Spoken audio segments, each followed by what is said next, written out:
कि मैं तो सिर्फ पर्चा भर के चले जाऊंगा, मेरे कार्यकर्ता मेरा चुनाव लड़ेंगे, कहीं और कुछ हो ना हो। मनोहर लाल खट्टर की पेटी में पसीना आप सामने छुड़वा दिया। नीलोखेड़ी विधानसभा के सम्मानित सभी नेताओं का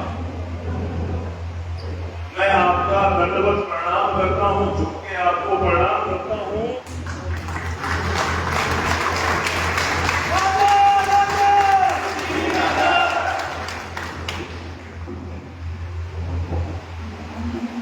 चुनाव हार जरूर गए हैं, लेकिन आपने जो इस चुनाव के अंदर जो मेहनत करी, सम्मानित सभी बुजुर्गों ने, नौजवान साथियों ने, मातृशक्ति ने,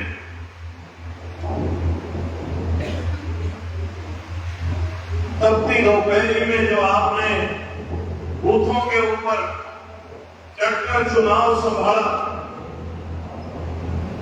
एक महीना जो चुनाव के अंदर हमें प्रचार का मिला था, दिन रात एक करके आपने गली गली गांव गांव घूमकर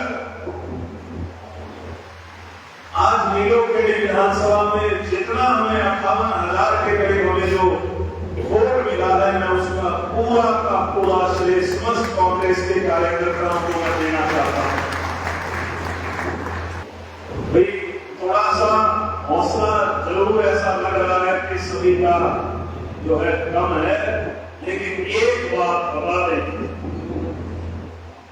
चुनाव जरूर हारे हैं लेकिन हौसला नहीं हारे। हौसला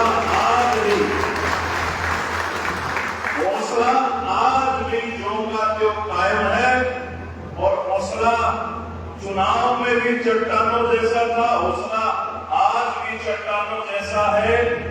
आपने प्यार देने में, आशीर्वाद देने में कोई कमी नहीं छोड़ी। मैं समस्त नेताओं का और आपका आभार व्यक्त करता हूं, क्योंकि कमी कुछ रही तो मुझे लगता है कि मेरी तरफ से कोई कमी रही होगी, और मैं इस हार की पूरी जिम्मेवारी मैं अपनी छाती पर लेता हूं, अपने सिर पर लेता हूं, क्योंकि आपने तो कोई कमी नहीं छोड़ी। लेकिन कोई बात नहीं, लगभग 18 दिन का समय मिला था इस चुनाव के अंदर। टिकट जरूर 1 महीना पहले हो गई, लेकिन क्योंकि शुरू के 8-10 दिन तो कोर्ट कचहरी के चक्कर काटने पड़े, सरकार ने वो जाके रखा। गिन के 18 दिन का समय मिला था, और इस 18 दिन के समय में आपने जो करके दिखाया, पूरा हरियाणा इस बात की मिसाल देता है कि जो पूर्व मुख्यमंत्री ये बात कहते थे कि मैं तो सिर्फ पर्चा भर के चले जाऊंगा, मेरे कार्यकर्ता मेरा चुनाव लड़ेंगे, कहीं और कुछ हो ना हो। मनोहर लाल खट्टर की पेटी में पसीना आप सबने छुड़वा दिया। पूरे हरियाणा की 9 सीटों के प्रत्याशी दिल्ली में मिले, सभी से बैठ के बात हुई तो सबने एक बात कही कि भाई करनाल वालों ने एक काम तो बहुत बढ़िया करा, भाई मनोहर लाल खट्टर जी को लास्ट के 10 दिन करनाल से निकलने नहीं दिया, बांध के करनाल में रखा। उसका फायदा जरूर दूसरी सीटों पे हुआ, लेकिन अगर मैं आंकड़ों की बात करूं तो आंकड़े आज भी हमारे पक्ष में। हमने एक आंकड़े जुटाए हैं पिछले 4 लोकसभा चुनाव के। पिछले 4 लोकसभा चुनाव का अगर मैं जिक्र करूं तो 2009 में कांग्रेस पार्टी करनाल से लोकसभा का चुनाव जीती थी, जब अरविंद शर्मा जी यहां से सांसद बने थे। 2009 में कांग्रेस जीती, 2014 में हारी, 2019 में हारी, और अब 2024 में भी बीजेपी यहां से जीती। कि 2024 के इन चुनाव में कांग्रेस पार्टी को जो वोट प्रतिशत मिला है वो पिछले 4 चुनावों से सर्वाधिक है, सबसे ज्यादा है। अरविंद शर्मा जी जब कांग्रेस के अंदर थे तो उस समय कांग्रेस को यहां से 37.57% वोट बैंक मिला था। 2014 में और 2019 में कांग्रेस को 19% वोट मिला, लेकिन इस बार के चुनाव में आपकी मेहनत की बदौलत कांग्रेस पार्टी को 2009 से 2024 तक सर्वाधिक 37.61% वोट मिला है। तो ये अपने आप में एक बड़ी उपलब्धि है कि कांग्रेस का जो वोट बैंक है, अगर हम पिछले चुनाव की बात करें तो 2019 के अंदर कांग्रेस पार्टी को लगभग 19% वोट मिला, और अगर मैं इस चुनाव की बात करूं तो हमारा जो वोट बैंक है वो 2 गुना हुआ है। 2.5 लाख वोट हमें 2019 में आई थी और अब 5,07,000 वोट हमें इस चुनाव में आई है। तो ये अपने आप में बहुत बड़ी उपलब्धि है। हरियाणा के किसी भी लोकसभा क्षेत्र के अंदर जितना वोट प्रतिशत का इजाफा हमारे यहां हुआ है, हरियाणा की किसी भी लोकसभा सीट में वोट प्रतिशत का इतना इजाफा नहीं हुआ। और जो मार्जिन पिछली बार बीजेपी का इस सीट से था, 6.5 लाख के करीब बीजेपी ये सीट जीती थी, और इस बार वो मार्जिन सिकुड़कर 2,32,000 रह गया। तो मैं तो सिर्फ आपसे यही कहना चाहूंगा कि जिस उम्मीद से, जिस विश्वास से आपने मेरा समर्थन किया, कांग्रेस पार्टी के ऊपर अपनी आस्था जताई, लड़ाई करनाल और पानीपत की जनता की संसद में लड़ने की, लड़ाई लोगों के हकों के लिए संसद में लड़नी थी, लेकिन जनादेश सरमाते पर स्वीकार है। अगर करनाल और पानीपत की जनता ने यह फैसला किया है, अगर करनाल और पानीपत की जनता ने संसद न भेजने का फैसला किया है, तो अब लड़ाई संसद में नहीं, अब लड़ाई सड़कों पर लड़ी जाएगी। लेकिन जिस उम्मीद से आपने इतना प्यार और आशीर्वाद दिया, आपको यहां से ये आपका बेटा, ये आपका छोटा भाई आपको यहां से विश्वास दिलाता है कि जीवन भर आपको कभी पछतावा नहीं होगा। जब भी जनता के हकों का हनन ये सरकार करेगी, आपका बेटा 24 घंटे आधी रात को भी 12 बजे आपके साथ खड़ा हुआ मिलेगा। और ये धन्यवादी कार्यक्रम करने के बाद लगभग 1 हफ्ता 10 दिन का समय है, लगभग 10 दिन के अंदर ये धन्यवादी कार्यक्रम करने के बाद फिर से जनता के बीच में जाकर जनता के हकों की आवाज उठाएंगे। और नहीं, और कुछ नहीं, ये 5,60,000 मतदाताओं ने जो आपके ऊपर, कांग्रेस पार्टी के ऊपर, हमारे ऊपर जो विश्वास जताया है, इस विश्वास को हमेशा अडिग रखेंगे और हम लोगों की सबकी आवाज बड़ी मजबूती से उठाने का काम करेंगे। और नीलोखेड़ी विधानसभा में अगर मैं आंकड़ों की बात करूं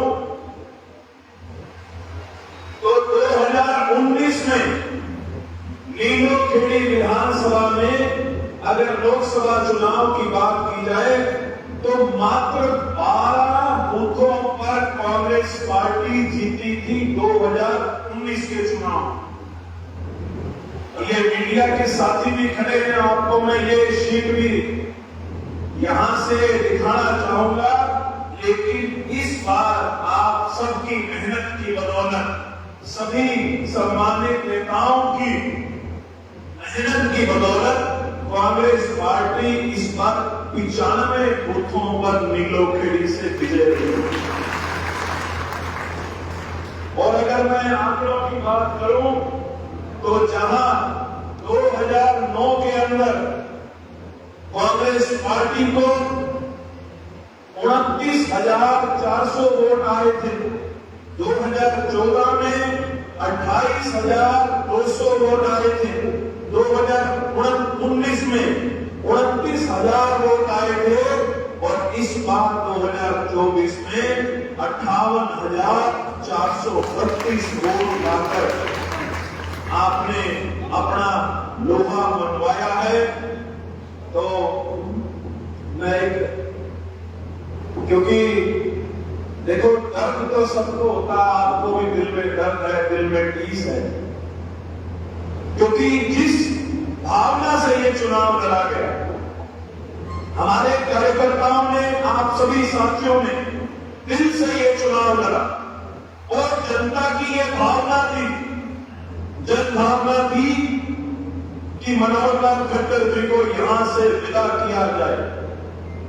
मैं अभी चुनाव जिस दिन खत्म हुआ, जिस दिन नतीजे आए, मैं उससे अगले दिन यहां से पानीपत जा रहा था।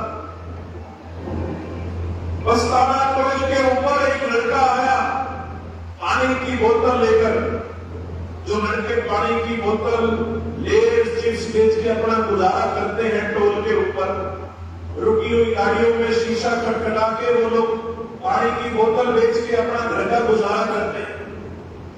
तो उस लड़के के हाथ में पानी की बोतलें थी। वो लड़का मेरे पास आया, लगभग 30-32 साल की उम्र हुई, और उसने मेरी खिड़की के शीशे के ऊपर उसने खटखटाया। तो मुझे लगा कि पानी शायद बेचने के लिए कह रहा। मैंने हाथ जोड़े कि भाई मेरे पास अपनी गाड़ी में पानी है, मुझे पानी की जरूरत नहीं। तो उसने हाथ जोड़ के कहा कि एक बार शीशा नीचे। मैंने जब शीशा नीचे किया तो उसकी बात सुन के मेरी आंखों में पानी आ गया। उसने कहा कि भाई हमने बड़ी उम्मीद से आपको वोट दिया और हम आपको जानते नहीं थे, लेकिन हमने आपकी बात सुनी थी। हमें ऐसा लगता था कि शायद आप एक आम गरीब आदमी की आवाज बढ़ोगे। हमने बहुत दिल से आपको वोट दिया और गांव में भी मैंने कोशिश करी कि सभी से आपके लिए वोट डलवाई जाए। तो उसने कहा कि मेरे पास देने को 2 चीज है। एक तो मेरे पास वोट थी जो मैं आपको दे चुका हूं, और उसने 20 रुपए वाली पानी की बोतल मेरी गाड़ी में रख दी। कहता मेरे पास वोट कुछ नहीं देने, लेकिन मेरी ये भावना है कि मैंने बहुत मना किया। मैंने कहा भाई तू 20 बोतल पानी की बेचेगा तब जाके तेरी इस बोतल का खर्चा निकले, क्योंकि उस बोतल के अंदर 1 रुपया बचता है गरीब आदमी। भावना देखिए उस व्यक्ति की, जिससे मैं कभी मिला नहीं, जिससे मेरा कोई वास्ता नहीं, जिसका मैं नाम नहीं जानता। ऐसे लोगों की भावनाएं इस चुनाव में जुड़ी हुई थी। उस लड़के को पानी जबरदस्ती मेरी गाड़ी में रख के चला गया। मैंने भाई को भेजा, मैं कहा भाई इसको इसके पैसे पूरे दे गया। वो पैसे लेकर भी वापिस आया और कहता नहीं मैं नहीं लूंगा। कहता 1 शब्द में पैसे वापिस लूंगा। मैंने कहा क्या? कहता अपना नंबर दो और मेरा नंबर अपने फोन में सेव करो। मैं कहा तो मेरा नंबर ले, और उसका नंबर रोज दिन में 2 बार उस लड़के का आज भी फोन आता और वो बात करता है। तो ये भावना इस चुनाव के साथ जुड़ी हुई। लेकिन मैं बधाई भी दूंगा आप सभी, बधाई इस बात की कि जो लोग ये बात करते थे कि कांग्रेस का खाता भी नहीं खुलेगा, लोकसभा चुनाव में कांग्रेस ने इतना बेहतरीन प्रदर्शन किया कि 10 में से 5 सीटें जीतकर कांग्रेस पार्टी ने पूरे प्रदेश के अंदर एक जनादेश देने का काम किया। और अगर मैं लोकसभा चुनाव का नतीजा विधानसभा के परिपेक्ष में देखकर बात करूं तो हरियाणा की 46 विधानसभाओं के अंदर कांग्रेस पार्टी ने बीजेपी से बढ़त बनाई। ये इस बात का सीधा संकेत है जो कि अगले 3 महीने 4 महीने के बाद हरियाणा के अंदर विधानसभा चुनाव होने जा रहे। ये इस बात का सीधा संकेत है कि हरियाणा की जनभावना इस सरकार से विमुख हो चुकी है और अब घर पर बैठने का समय नहीं है। मैंने बार एक बात कही कि चुनाव हारे हैं लेकिन हौसला नहीं हारे। जिस दिन परिणाम आए, जब काउंटिंग हॉल से हम बाहर निकले तो आपके बेटे के चेहरे पर वही मुस्कान की जो आज मुस्कान है। तो जीवन में उतार चढ़ाव आते रहते हैं लेकिन हौसला नहीं हारना। अगले चुनाव की अब हम तैयारी करेंगे और इस लोकसभा चुनाव में जरूर हार गए लेकिन अब अगला जो निशाना है वो इस लोकसभा की 9 सीट जिताने को लेकर है। कांग्रेस पार्टी जिसे भी प्रत्याशी बनाए, कांग्रेस पार्टी जिसे भी प्रत्याशी बनाकर भेजेगी उस साथी का मजबूती से साथ देंगे और आने वाले विधानसभा चुनाव के अंदर बीजेपी को यहां से जनता करेंगे। और मैं दोबारा से आप सभी सम्मानित बुजुर्गों का, नौजवान साथियों का, मातृशक्ति का और यहां स्टेज पर बैठे सम्मानित सभी नेताओं का, नीलोखेड़ी के एक मतदाता का आपने जो मेरा समर्थन किया, मैं दोबारा से दिल की गहराइयों से आपका आभार व्यक्त करता हूं, आपका धन्यवाद करता हूं। जिसने जितना साथ दिया उसका उतना शुक्रिया, क्योंकि हार में ना जीत में, किंचित नहीं भयभीत में, संघर्ष पथ पर जो मिले ये भी सही वो भी सही। आप सभी का बहुत बहुत धन्यवाद। जय हिंद, जय भारत।